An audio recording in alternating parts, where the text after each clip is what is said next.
समय इन दोनों का प्रॉपर कनेक्शन हो तो वही चीज अपने पूरे गुणधर्म प्रकट करेगी। अगर उस वस्तु के साथ में, पदार्थ के साथ में, पृथ्वी के साथ में काल का पूरा संबंध न हो तो वही चीज, इसीलिए तो जो धर्म जब ये कहता है कि इंसान कुछ करता ही नहीं है, और जब हम कुछ करते ही नहीं हैं तो अपने आप को हम करने का वहम क्यों पाल करके रखा हुआ है।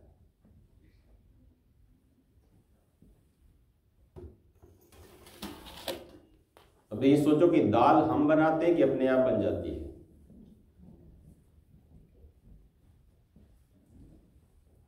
क्या वहम है? बनाना पड़ता है, अपने आप तो नहीं बनेगी है? तो अब ये देखो कि आपको आग न मिले, आपको पानी न मिले, आप बना लोगे क्या?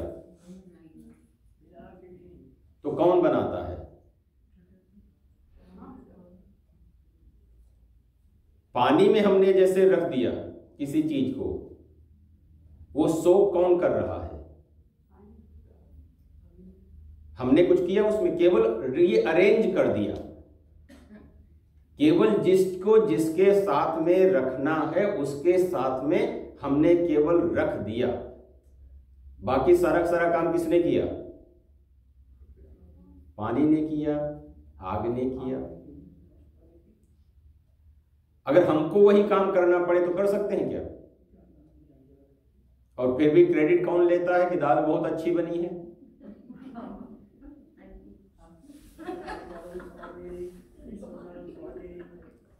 इसीलिए जब कहते हैं कि प्रकृति स्वाम नियोक्ष्यति, जितने भी काम होते हैं वो प्रकृति के द्वारा होते हैं। किसी भी चीज को गीला करना, ये जल अपने आप कर रहा है, हमने क्या किया? केवल अरेंज कर दिया। किसी चीज को सूखा करना कौन कर रहा है? अग्नि और वायु मिलकर के कर रहे हैं।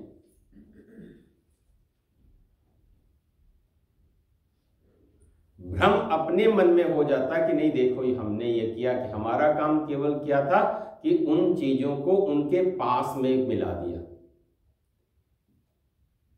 केवल उनको। इसीलिए गुरु कुछ नहीं करता है, क्या करता है कि हमारे मन को सत्य के नजदीक पहुंचा देता है। जो तत्व है उसके नजदीक मिला दिया। अन्न को जल के नजदीक कर दिया, अन्न और जल को अग्नि के नजदीक कर दिया, और प्रकृति अपने आप अपना काम करने लग जाती है। और अगर इन तीनों को अलग अलग रखते तो हर एक में शक्ति थी। इसलिए धर्म कहता है कि संघे शक्ति कलौ युगे, संगठन में शक्ति है, मिल करके चलने में शक्ति है।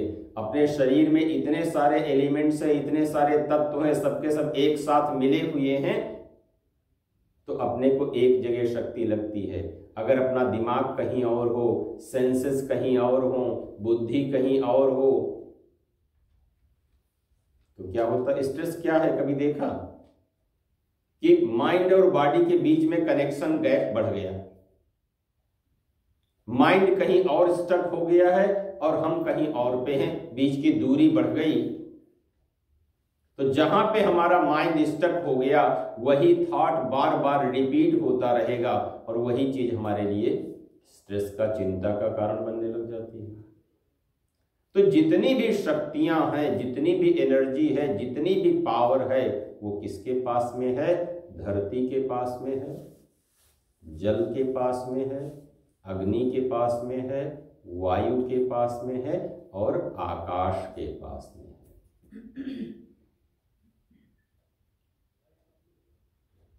इन सभी का कार्य क्या होता है कि जिसके पास में जो गुण हैं उनको बढ़ा देना। इसलिए कई बार ये देखा होगा कि किसी स्थान विशेष पर जाकर के अगर मंत्र जप करो, मंदिर में बैठ करके मंत्र जप करो, गौशाला में जाकर के मंत्र जप करो, तीर्थ स्थान में जाकर के जप करो, ज्योत के पास में जप करो, तो उसका असर कुछ और दिखाई देगा। दूसरी जगह पे अपने घर में कुछ करो और दूसरे स्थान पर कहीं कुछ करो तो उसका असर कम दिखाई देता है। तो इन प्रकृति के जितनी भी शक्तियां हैं उन सभी शक्तियों को बढ़ाने का काम कौन करता है? काल। समय उन सभी शक्तियों को बढ़ाने का काम करता है, इसीलिए काल को प्रेरक माना गया है। अगर वस्तु और काल इनका सही सही समय अपने को पता हो कि किस समय किसका समय पूरा हो गया, जैसे फूल है, किस समय फूल पूरी की पूरी मात्रा में खिला है, किस समय फूल को काटा जाएगा तो 4 दिन तक रहेगा और किस समय फूल को तोड़ा जाएगा तो 1 दिन में मुरझा जाएगा। इसकी टेक्निक है कि नहीं है? किस समय अन्न को काटा जाएगा वो जल्दी खराब हो जाएगा और किस समय अन्न को नहीं काटा जाएगा तो वो ज्यादा समय के लिए खराब हो जाएगा रहेगा। तो काल है। किस समय किस फल को तोड़ा जाएगा तो उसमें ज्यादा मिठास होगी, ज्यादा रस होगा, और किस समय किसको तोड़ा जाएगा तो उसमें मिठास बिल्कुल नहीं होगी, जबकि होती उसी में है। तो वस्तु का और समय का मेल बहुत जरूरी होता है। अगर हमने अन्न को, जल को, अग्नि को, इन तीनों को एक साथ में कर दिया तब काल की जरूरत पड़ेगी कि नहीं पड़ेगी? समय की जरूरत पड़ेगी कि नहीं पड़ेगी? कि अगर बीच में समय ना हो और तीनों को मिला दो तो कुछ नहीं हो सकता है। इसलिए कहते हैं कालो जगत प्रेरका। अगर संसार में प्रेरणा देने वाला कोई तत्व है तो वो समय है, वो काल है। तो प्रकृति में जितनी भी 5 तत्वों में पृथ्वी, जल, तेज, वायु, आकाश में जो शक्तियां हैं वो शक्तियां समय के अनुसार किस समय कौन सी शक्ति जागृत होती है, किस समय कौन सी शक्ति पॉजिटिव होती है, किस समय कौन सी शक्ति नेगेटिव होती है, इसका बोध अपने को समय से चलता है। कर्म में भाव प्रधान होता है कि किस भाव से, किस फीलिंग से हम कौन सा कर्म कर रहे हैं, उसमें भी परिणाम के लिए आवश्यकता होती है। तीसरा आ जाता है गुण। धर्म ने कहा है कि किसी भी वस्तु के गुणों को बढ़ाने के लिए 10 चीजों की जरूरत होती है।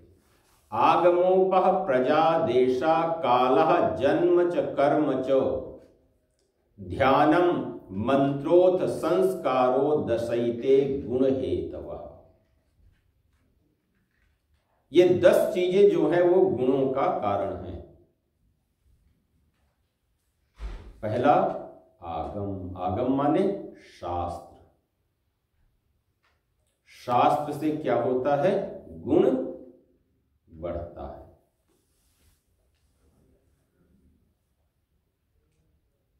शास्त्र का काम क्या होता है कि संशय को दूर करना, डाउट्स को क्लियर करना। और जिस चीज में अपने डाउट्स जितने क्लियर होते चले जाएंगे उसकी गुणवत्ता, उसके गुण, उसकी क्वालिटीज उतनी ही ज्यादा बढ़ती हुई चली जाएगी। कोरोना के बारे में अपनी जानकारी बढ़ रही है कि कंफ्यूजन बढ़ रहा है? नहीं पता।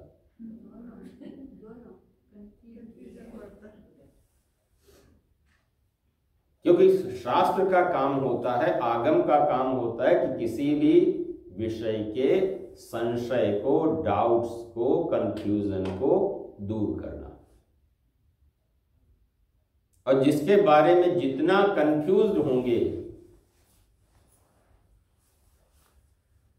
उतनी ही उसकी जो गुणवत्ता है, उसके गुणधर्म हैं वो कम हो जाएंगे।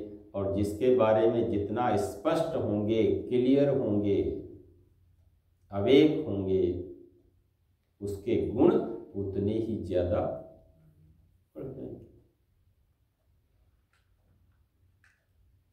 अगर किसी को पता ना हो कि पेन किलर, कहीं भी पेन हो रहा हो तो हमको टाइलेनॉल लेनी चाहिए, और हम हर जगह घूमते रहे वो मुझे दर्द हो रहा, दर्द हो रहा है, दर्द हो रहा है, लेकिन अपने को जानकारी मिली कि हाँ टाइलेनॉल जो है वो दर्द को कम करती है, और किसी को जैसे दर्द हुआ तो दूसरे को पता भी नहीं लगता है, वो उसने अपना टाइलेनॉल का प्रयोग किया और थोड़ी देर के लिए वो दर्द से।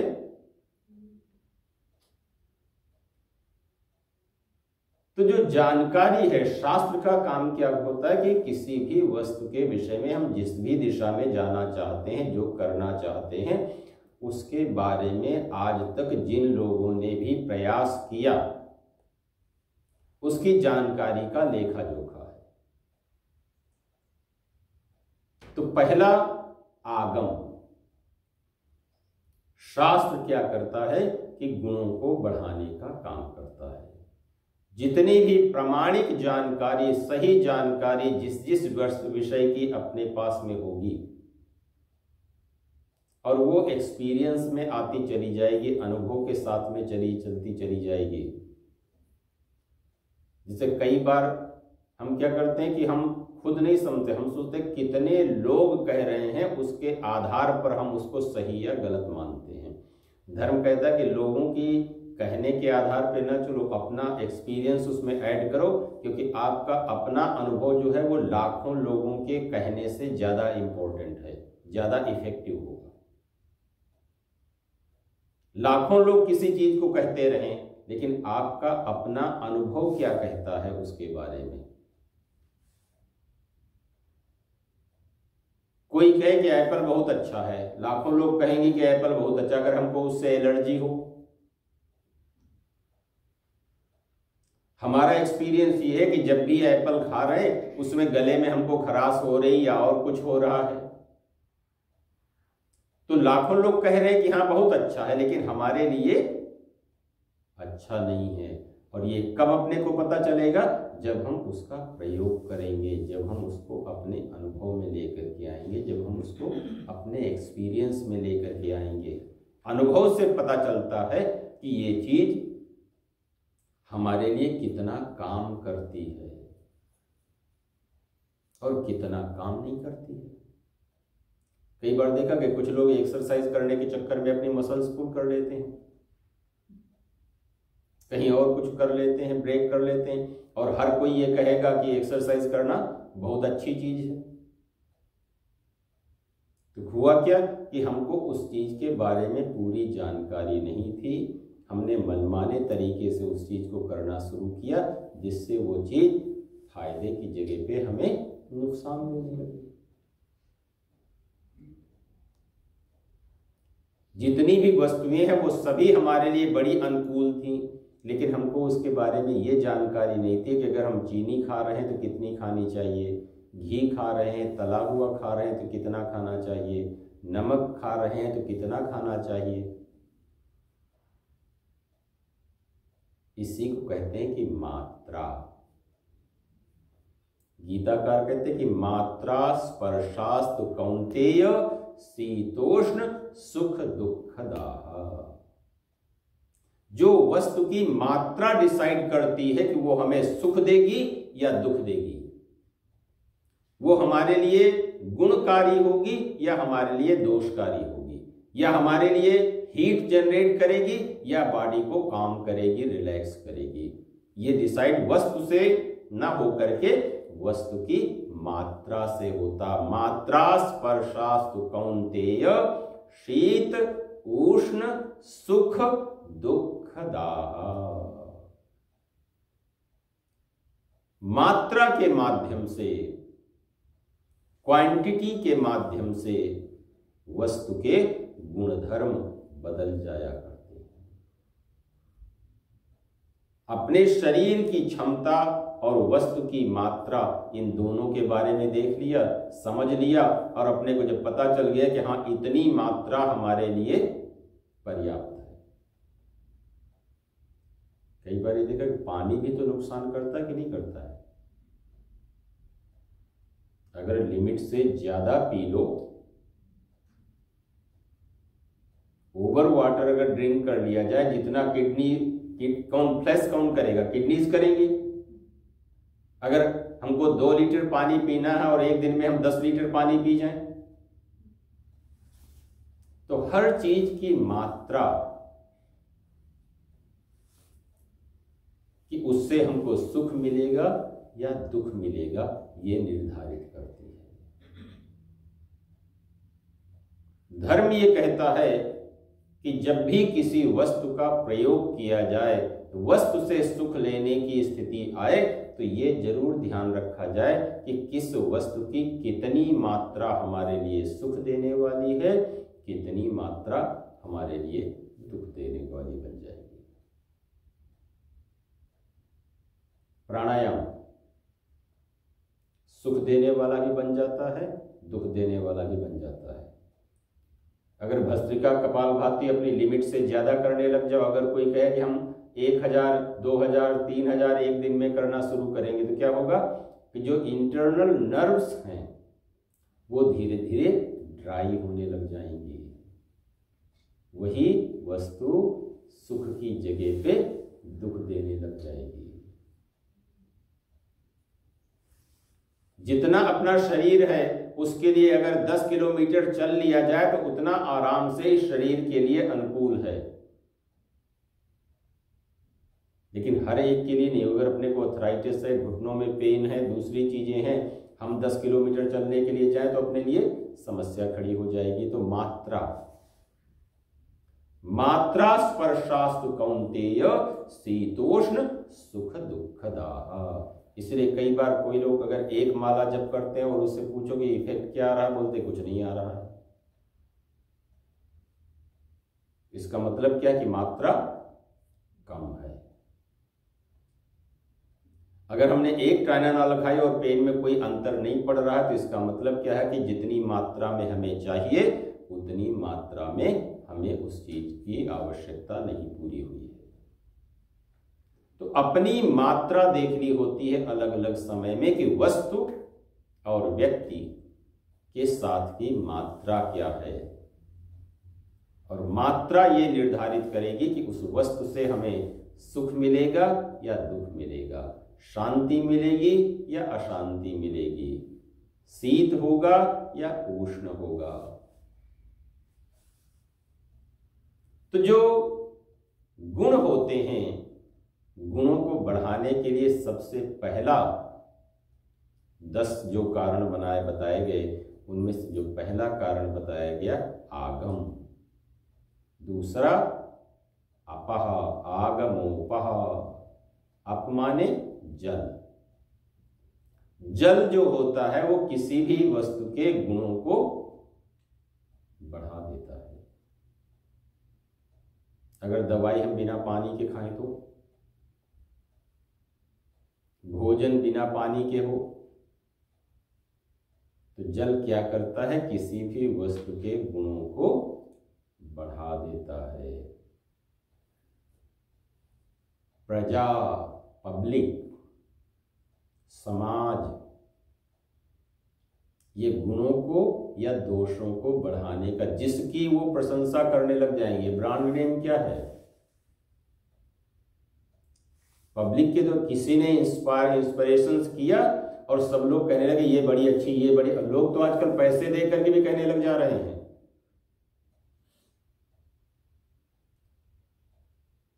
कि ये बहुत अच्छा, ये बहुत अच्छा, ये बहुत अच्छा। तो जो समाज होता है, जो प्रजा होती है, जो लोग होते हैं, समूह जो होते हैं, वो भी गुणों को बढ़ाने का कारण बनते हैं। आगमोपह प्रजा देशः, चौथा कारण बताया गया स्थान।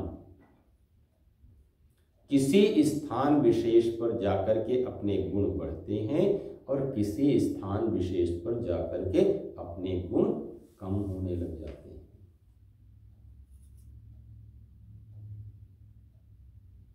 मंत्र जप करना हो, अगर मंदिर में एकांत में बैठ करके करो, नदी के किनारे करो, शांत जगह पे करो, तो स्थान क्या करता है, उसके गुणों को बढ़ा देता है।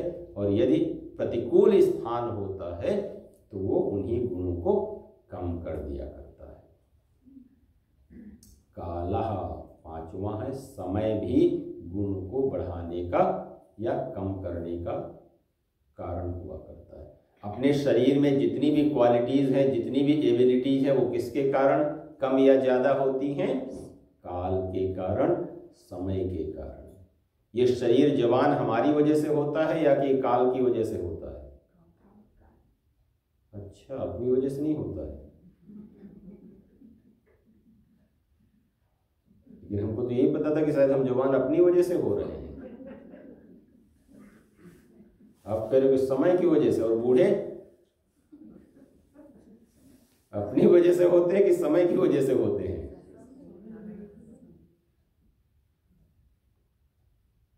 तो कालः, काल भी वस्तु के गुणों को बढ़ाने का या कम करने का कारण होता है। जन्म, हमारा जन्म कैसे हुआ, उसके आधार पर भी गुणों का, कहां पर हुआ। कई बार देखा कि जिस एरिया में न्यूक्लियर रेडिएशंस है, वहां पे जितने लोगों का भी जन्म हुआ, उनमें सब में वो रेडिएशंस का इम्पैक्ट देखा गया। जब भोपाल की गैस त्रासदी हुई है, एक जो सर्टन जो एरिया था, उतने एरिया में जितने भी लोग जन्म लिए, इवन 15-15 साल के बाद भी उन चीजों का असर होता है। जन्म, किस जगह पर, किस स्थान पर हमारा जन्म होता है, उससे भी गुणों में वृद्धि या गुणों में कमियां हुआ करती हैं। कर्म, कर्म भी हमारे गुणों को कम या ज्यादा। अगर आज हम 1 किलो उठा सकते हैं अपने हाथ से, और धीरे धीरे हम उसी का अभ्यास करते रहें, उसी की प्रैक्टिस करते रहें, तो 1 हफ्ते के बाद में क्या होगा? हम 2 किलो उठा लेंगे कि नहीं उठा लेंगे? 1 महीने के बाद में 5 किलो उठा लेंगे। 6 महीने अगर अभ्यास करते रहते हैं उसी चीज का, तो 10 किलो हो जाएगा, और ज्यादा बढ़ जाएगा। ये शक्ति कहां से आ गई? अपने ही अंदर तो थी। पहले हम कहते थे 1 किलो का, 2 किलो का थैला वो बहुत हैवी है। तो कालः जन्म च कर्म च, कर्म का अभ्यास करने से अपने अंदर की जो शक्तियां होती हैं, अपने अंदर के जो गुण होते हैं, वो बढ़ते रहते हैं। ध्यानम, ध्यान भी हमारे गुणों को बढ़ाने का कारण होता है। अपने अंदर जितनी एबिलिटीज होती हैं, जितनी भी क्वालिटीज होती हैं, वो ध्यान के द्वारा भी बढ़ाई जाती हैं। कई बार देखा कि जो मेडिटेशन के उसमें रहते हैं, अंदर की सारी चीजें प्रभावित हो जाया करती हैं। मंत्र, मंत्र भी गुणों को जगाने का, गुणों को बढ़ाने का काम करते हैं। अलग अलग मंत्र अलग अलग गुणों की अलग अलग एबिलिटीज को बढ़ाने का काम करते हैं। और 10वां है संस्कार। तो आगम, आगमोपः, प्रजा, देशः, कालः, जन्म च कर्म च, ध्यानम, मंत्रोथ, संस्कारो, दशैते गुण हेतवः। इन 10 के माध्यम से अगर अपने को लगे कि भाई हमको इस चीज को बढ़ाना है, अब तो अपने को यह देखना है कि इस बढ़ाने में हमें शास्त्र की जरूरत है, जल की जरूरत है, समर्थन की जरूरत है, समय की जरूरत है, जन्म की जरूरत है, कर्म की जरूरत है, ध्यान की जरूरत है, मंत्र की जरूरत है या संस्कार की जरूरत है। और 2-3 चीजें आपस में मिला ली जाती हैं तो चीजें टेस्टी बन जाती है। कई बार देखिए अपने को दाल सब्जी बनानी होती, क्या करते हैं, मात्रा में नमक डाल दिया, मात्रा में मसाले डाल दिए, मात्रा में तेल डाल दिया, मात्रा में ये डाल दिया, 2-3-4 चीजों को मिला दिया तो क्या हुआ, उसके गुणों की वृद्धि हो गई। उसी वस्तु में जितने भी गुण थे वो पूरी की पूरी मात्रा में खिल करके सामने आ गए। अगर कहीं लेमन और साल्ट इन दोनों को मिला दो तो क्या होगा, खटास कम हो जाएगी कि बढ़ जाएगी, है? अगर लेमन और साल्ट मिला दिया जाए, अचार में क्या करते हैं, क्योंकि हर वस्तु को वस्तु में मिलाने से, अगर चीनी को, शहद को, इसको, जितनी भी स्वीटनेस वाली चीजें सबको आपस में मिला दो तो स्वीटनेस बढ़ेगी कि उतनी ही रहेगी, हैं? बढ़ जाएगी। कभी जो अलग अलग जो रेसिपीज वाले होते हैं ना कि कितनी मात्रा में, 1 चम्मच चीनी डाली, 1 चम्मच शहद डाला, 1 चम्मच गुड़ डाला, 1 चम्मच ये डाला, 1 चम्मच मिश्री डाली, 1 चम्मच ये किया, अगर वही करो तो उसकी जो स्वीटनेस है वो बढ़ जाया करती है। तो वस्तुओं को मिलाने से, मात्रा में मिलाने से भी इसकी वृद्धि हो जाती है, गुणों की। उसी तरह से शब्दों में भी, किसी शब्द के साथ में कोई शब्द, कोई चीज, कोई भाव, कोई एक्शन मिला दो तो शब्द का प्रभाव कम हो जाता है कि बढ़ जाता है? अपने को अगर गुस्से से किसी को कुछ कहना हो और साथ में घूरो और साथ में हाथ पैर पॉइंट करो तो क्या होगा, कम हो जाएगा कि बढ़ जाएगा? बढ़ जाएगा। इसका मतलब उसी क्रोध में उतनी शक्ति थी, उसको हमने संपर्क दे दिया, सपोर्ट दे दिया। अगर कहीं 4 लोग और अपने कहें हाँ नहीं तुम सही हो तो क्रोध कम हो जाएगा, बढ़ जाएगा? बढ़ जाएगा। कि दूसरे को बुरा कहने वाले 4 लोग हो और हमको अच्छा करने वाले 4 लोग मिल जाएं तो हमें सपोर्ट मिल जाता है। तो आगमोपः प्रजादेशा कालः जन्म च कर्म च ध्यानम मंत्रोथ संस्कारो दशैते गुण हेतवः। ये जीवन में गुणों को बढ़ाने के काम आते हैं। तो काल का प्रभाव जीवन में होता है, कर्म का प्रभाव जीवन में होता है, गुणों का प्रभाव जीवन में होता है और स्वभाव का प्रभाव जीवन में होता है। स्वभाव एक बड़ा ओन आइडेंटिफाइड, कि उसमें कोई दूसरा कुछ कर नहीं सकता है। काल में दूसरा मदद कर सकता है, कर्म में दूसरा मदद कर सकता है, गुणों में भी दूसरा मदद कर सकता है, लेकिन स्वभाव में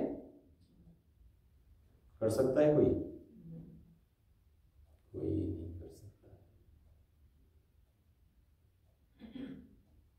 तो काल, कर्म और गुण में तो अपने को मदद मिलती है, लेकिन स्वभाव के स्तर पर हमें मदद नहीं मिलती। अगर हमारा स्वभाव हर किसी वस्तु में गलतियां देखने का है, बुराई देखने का है, तो कोई अपने को सुखी कर पाएगा?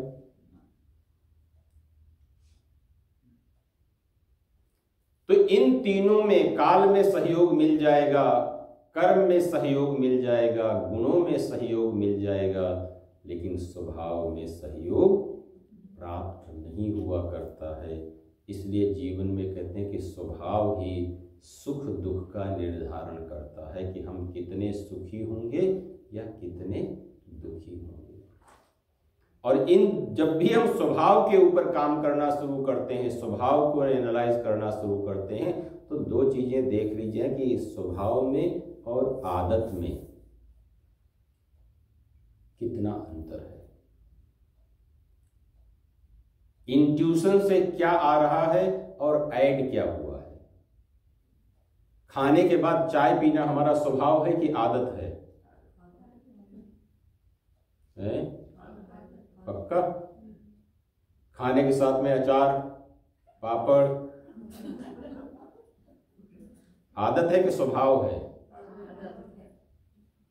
ड्रिंक करना, एक्सरसाइज करना, तो स्वभाव क्या है?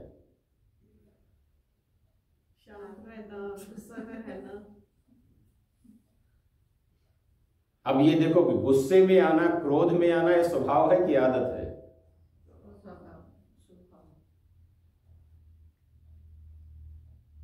स्वार्थी होना, लोभी होना, चीट करना, चोरी करना,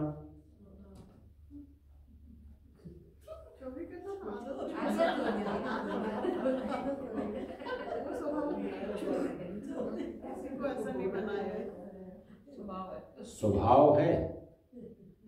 इसलिए पतंजलि जब नियम की बात करते हैं तो वो कहते हैं अहिंसा सत्य अस्तेय। अस्तेय माने चोरी न करना, इनबिल्टिन है, अपनी बॉडी फैट चुराती है, अपनी बॉडी में इनबिल्टिन है कि सब चीजों को चुरा करके बचा करके रखती चली जाती है। अगर आप हफ्ते में एक दिन व्रत करने लग जाओ, धीरे धीरे 2 4 6 महीने, तो अपनी बॉडी क्या करेगी, उस दिन के लिए जिस दिन आपको खाना नहीं खाना है उस दिन के लिए सामान बचा करके पहले से रख लेगी। इसीलिए कहते हैं ना कि कोई भी जो अपनी रूटीन करते हुए चले जाते हैं उसको ब्रेक किया करो। अगर सेम रूटीन एवरीडे करते चले जाओगे तो बॉडी धीरे धीरे उसके लिए यूज टू हो जाती है और उसका कोई इफेक्ट नहीं आएगा।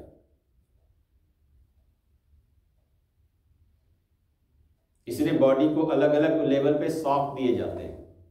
कभी नेचुरोपैथी में देखो, वो गर्म और ठंडा उसको समझ में नहीं आता है कि हॉट और कोल्ड दोनों की स्थितियों को मिलाकर के उसको कंफ्यूज करते ताकि पेन रिलीज हो जाए, टेंशन रिलीज हो जाए, दूसरी चीजों में अंतर आने लग जाए।